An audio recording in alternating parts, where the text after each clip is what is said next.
बिस्मिल्लाहिर्रहमानिर्रहीम। अस्सलामुअलैकुम।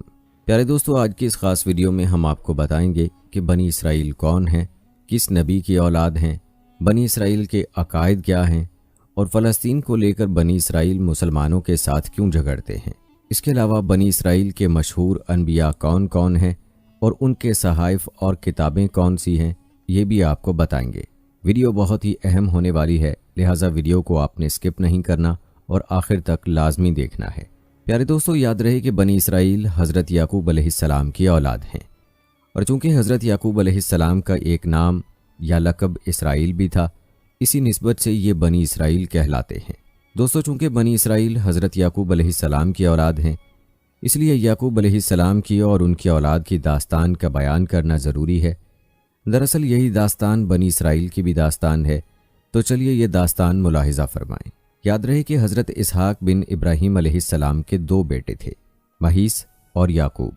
कहा जाता है कि बाप बड़े बेटे महीस और माँ छोटे यानी याकूब अलैहिस्सलाम से ज़्यादा मोहब्बत करती थी। एक दिन बाप ने बड़े बेटे से फरमाइश की कि उन्हें शिकार का गोश्त खिलाया जाए। ये सुनकर महीस शिकार की गरज से जंगल की तरफ चल दिया, जबकि माँ ने याकूब अलैहिस्सलाम से कहा, तुम जल्दी से बकरी ज़िबा करके बाप को गोश्त पेश करो और दुआएं ले लो। जब बड़ा बेटा शिकार करके वापस आया तो ये देखकर सख्त परेशान और रंजीदा हुआ कि याकूब अलैहिस्सलाम ने उसके आने से पहले ही वालिद को गोश्त खिला दिया। इस बात पर उसके दिल में भाई के खिलाफ दुश्मनी पैदा हो गई। सूरत हाल को भांपते हुए माँ ने याकूब अलैहिस्सलाम को मशवरा दिया कि वो भाई के गैज़ो गज़ब से बचने के लिए घर छोड़कर अपने मामू के पास इराक के शहर हरान चला जाए। चूँकि इस मशवरे में वालिद की राय भी शामिल थी, लिहाजा याकूब अलैहिस्सलाम रात के पहले पहर ही घर से निकल गए।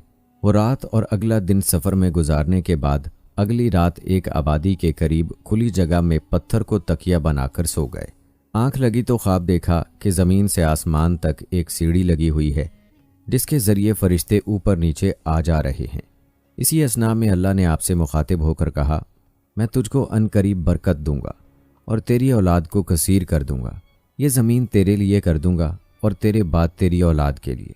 दोस्तों, बताया जाता है कि इसी वादे और बात को लेकर बनी इसराइल यानी यहूद आज तक दावा करते हैं कि ये ज़मीन यानी फ़लस्तीन तो खुदा ने हमारे नाम कर दी हुई है, अल्लाह की तरफ से हिबा है।